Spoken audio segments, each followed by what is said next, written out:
बहुत समय पहले की बात है। एक घने जंगल में एक तोता अपने दो बच्चों के साथ रहता है। उनका जीवन खुशी खुशी बीत रहा था। एक दिन जंगल से गुजरते एक शिकारी की दृष्टि तोते के बच्चों की खूबसूरत जोड़ी पर पड़ी। उसने सोचा कि राजा को देने के लिए ये तोते बहुत सुंदर उपहार है। वह उन तोतों को पकड़कर राजा के पास ले गया। जब उसने वे तोते राजा को उपहार स्वरूप दिए, तो राजा बहुत खुश हुआ और शिकारी को उसने 100 सोने के सिक्के इनाम में दिए। राजमहल में लाए जाने के बाद तोते सबके आकर्षण का केंद्र बन गए। उन्हें सोने के पिंजरे में रखवाया गया। हर समय सेवक उनके आगे पीछे दौड़ते रहते। नाना प्रकार के ताजे फल उन्हें खिलाए जाते। राजा उनसे बहुत प्रेम करता था। राजकुमार भी सुबह शाम उनके पास आकर खेला करता था। ऐसा जीवन पाकर दोनों तोते बहुत खुश थे। एक दिन छोटा तोता बड़े तोते से बोला, भाई, हम कितने खुशनसीब हैं जो इस राजमहल में लाए गए और ऐसा आरामदायक जीवन पा सके। यहाँ हर कोई हमसे कितना प्यार करता है, हमारा कितना ख्याल रखता है। हाँ भाई, यहाँ हमारी जरूरत की हर चीज बिना मेहनत के हमें मिल जाती है। हमारा जीवन पहले से अधिक आरामदायक हो गया है। सबसे अच्छी बात यह है कि यहाँ हमें हर किसी से प्रेम मिलता है।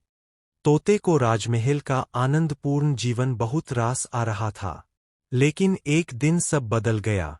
वह शिकारी जिसने राजा को उपहार में तोते दिए थे, राजदरबार में फिर से आया। इस बार उसने एक काला बंदर राजा को उपहार में दिया। अब काला बंदर राजमहल में सबके आकर्षण का केंद्र था। सारे सेवक उसकी देखरेख में लग गए। उसके खाने पीने का विशेष ख्याल रखा जाने लगा। तोतों के प्रति सबने ध्यान देना बंद कर दिया। यहाँ तक कि राजकुमार भी अब तोतों के स्थान पर बंदर के साथ खेलने लगा।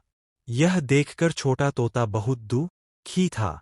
वह बड़े तोते से बोला, भाई, इस काले बंदर ने हमारी सारी खुशियां छीन ली है।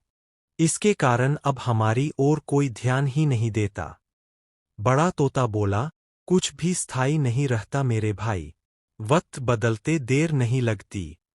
कुछ दिन बीते। बंदर था तो शरारती। एक दिन उसने महल में बहुत उत्पात मचाया। सेवकों को बहुत तंग किया।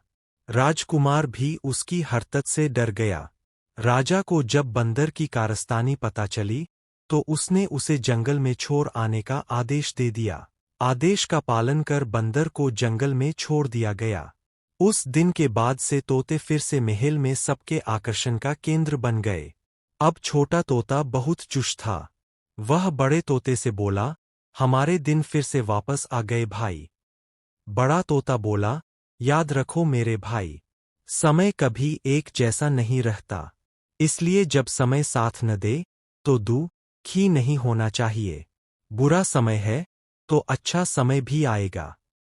छोटे तोते को बड़े तोते की बात समझ में आ गई और उसने तय किया कि बुरे वक्त में वह धैर्य बनाकर रखेगा।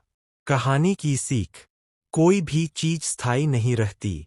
समय के साथ हर चीज बदलती है। इसलिए मुश्किल समय में धैर्य बनाकर रखें।